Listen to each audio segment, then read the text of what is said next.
Assalamualaikum warahmatullahi wabarakatuh. Hai teman-teman, kembali lagi di YouTube channel Kafika.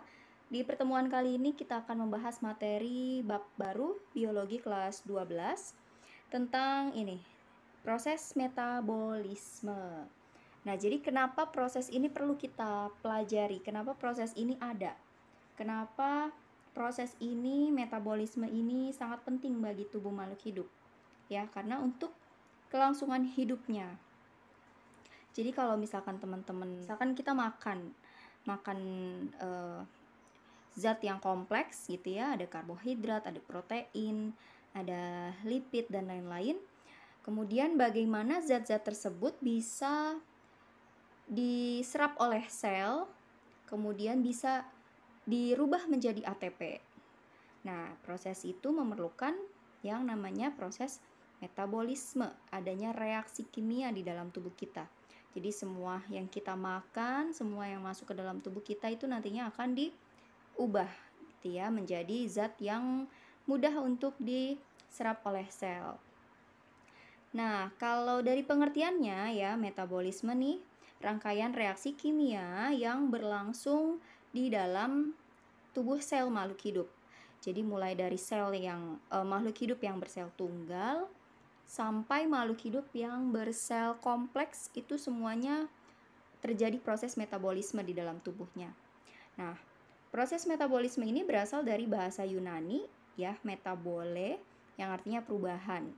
Jadi perubahan di sini nanti ya tadi ya seperti yang dijelaskan di awal, perubahan suatu zat dari yang kompleks menjadi yang sederhana ataupun dari yang sederhana menjadi yang kompleks di dalam tubuh makhluk hidup. Nah, tujuannya apa sih proses metabolisme ini? Ya, tujuannya proses metabolisme ini untuk menghasilkan energi. Ya, untuk menghasilkan ATP. Nah, ATP di dalam bahasa biologi nih, ATP itu adalah energi ya. Kepanjangannya adalah adenosin trifosfat. Adenosin trifosfat. Apa itu ATP atau adenosin trifosfat? ATP ini merupakan energi yang bisa digunakan oleh sel untuk melakukan aktivitas sehari-hari. Misalkan untuk mengubah molekul atau zat makanan untuk membangun apa?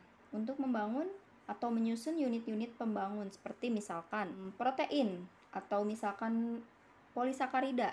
Itu kan dia suatu zat yang kompleks. Kemudian untuk menyusun suatu zat yang kompleks tersebut, polisakarida itu yang tersusun dari monomer-monomer glukosa itu harus disusunkan glukosanya supaya jadi polisakarida. Nah, penyusunan itu unit pembangun itu seperti polisakarida atau protein atau lipid itu membutuhkan ATP ya, membutuhkan energi untuk proses pembuatannya, penyusunannya. Nah, kalau dalam contoh kehidupan kita sehari-hari ya, metabolisme dalam tubuh kita sering nih mengalami yang namanya misalkan keluar keringat atau keluar panas tubuh ya, misalkan kita habis lari, jogging, atau misalkan kita habis makan ngerasa gerah keluar keringat. Nah, itu bagian dari efek samping pada proses metabolisme ya. Jadi tubuh kita nih habis makan, karbohidrat, protein, sayur dan lain-lain masuk ke dalam tubuh kita mulai melakukan proses yang namanya reaksi kimia ya, reaksi kimia yang berlangsung di dalam sel tubuh kita. Makanya tubuh kita nanti akan merasakan gerah gitu ya, keluar panas atau keluar keringat gitu. Kemudian metabolisme ini terdiri dari dua proses, ada katabolisme dan ada anabolisme. Oke, kita bahas satu dulu ya, dari yang katabolisme. Katabolisme atau penguraian ya, atau nama lainnya juga degradasi, merupakan rangkaian reaksi kimia yang berupa perombakan zat kompleks menjadi zat yang sederhana. Jadi zat yang kompleks misalkan tadi protein. Protein itu kan tersusun dari asam amino. Nah, itu proses perombakan protein menjadi asam amino itu adalah proses katabolisme. Ya. Atau misalkan apalagi karbohidrat ya. Karbohidrat tersusun dari glukosa. Nah, kalau karbohidrat itu mau dirombak, didegradasi, dipecah menjadi senyawa atau zat yang lebih sederhana, ya prosesnya namanya katabolisme ya.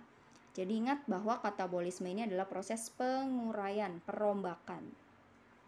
Nah, sifat dari katabolisme ini adalah eksorgenik atau menghasilkan ATP, energi, dan juga sifatnya eksotermis. Eksotermis ini adalah proses yang menghasilkan panas, mengeluarkan panas. Nah, contoh dari proses katabolisme ini ada, yang pertama ada respirasi seluler. Respirasi seluler terbagi menjadi dua, ada aerob dan ada anaerob. Nah, kalau ada proses respirasi seluler aerob, dia melakukan 4 tahapan ini ya. Ada glikolisis, ada DO. DO ini dekarboksilasi oksidatif. Kemudian ada siklus Krebs dan ada rantai transport elektron. Keempat tahapan ini menghasilkan ATP atau energi. Kemudian proses lainnya dari katabolisme adalah katabolisme lipid atau katabolisme protein juga bisa ya. Jadi lipid atau protein dirombak menjadi zat yang lebih sederhana. Nah, proses metabolisme yang kedua adalah anabolisme. Anabolisme ini disebut juga dengan sintesis ya, proses sintesis. Merupakan rangkaian reaksi kimia yang berupa penyusunan zat sederhana menjadi zat yang kompleks. Jadi kebalikannya dari katabolisme ya. Kalau katabolisme ini penguraian, sedangkan anabolisme ini dia penyusunan, sintesis dari zat yang sederhana menjadi zat yang kompleks. Kemudian sifatnya juga kebalikannya dari katabolisme. Kalau anabolisme ini sifatnya endorgenik, yang artinya dia memerlukan energi, dan juga endotermis, artinya dia membutuhkan panas. Jadi dalam proses penyusunannya itu, dari zat yang sederhana menjadi zat yang kompleks, dia membutuhkan energi dan juga membutuhkan panas. Energi di sini macam-macam, bisa energi cahaya atau energi kimia ya. Nah, proses anabolisme ini ya, misalkan nih contohnya ada fotosintesis. Nah, waktu SD, SMP, SMA kita sering ya ngebahas tentang fotosintesis. Fotosintesis itu apa? Tapi dibahasnya hanya secara umum ya, pengertiannya, kemudian reaksinya gitu ya. Di kelas 12 ini akan dibahas lebih detail lagi. Ternyata fotosintesis ini terbagi menjadi dua. Ada tahapan reaksi terang, ada juga tahapan reaksi gelap ya. Kemudian contoh lainnya dari proses anabolisme ini adalah kemosintesis. Kemudian ada sintesis protein dan juga sintesis lemak. Nah, ini contoh-contoh dari proses anabolisme ya, penyusunan. Contoh deh ya, yang satu nih, fotosintesis. Yang nomor satu, proses fotosintesis kita tahu bahwa kalau bentuk reaksinya itu kan dari CO2 ditambah H2O, kemudian menghasilkan glukosa dan oksigen. Nah, itu merupakan bagian dari anabolisme. Jadi hasilnya itu glukosa. Glukosa itu adalah energi ya, ATP.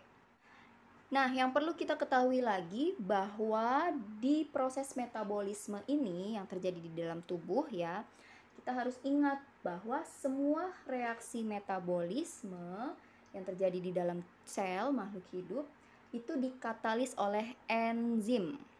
Nah, apa itu enzim? Bagaimana prosesnya atau sifat enzim seperti apa, mekanisme kerja enzim seperti apa, nanti akan dibahas di video yang berikutnya ya teman-teman. Jadi di sini hanya fokus untuk membahas seputar gambaran umum ya mengenai proses metabolisme. Jadi ada katabolisme, ada anabolisme. Oke teman-teman, jadi itu tadi pembahasan kita kali ini ya mengenai gambaran umum apa itu proses metabolisme dan ada apa saja proses metabolisme, contoh-contohnya apa ya. Untuk penjelasan lebih detailnya dari proses-proses ini ya, contoh-contoh prosesnya ini nanti akan kita bahas di video selanjutnya. Terima kasih teman-teman yang sudah menonton. Semoga video ini bermanfaat. Jangan lupa Kak Vika minta tolong kalau teman-teman suka sama video ini, jangan lupa untuk like dan subscribe. Tetap semangat belajarnya ya. Sampai ketemu di video selanjutnya di materi berikutnya. Terima kasih. Assalamualaikum.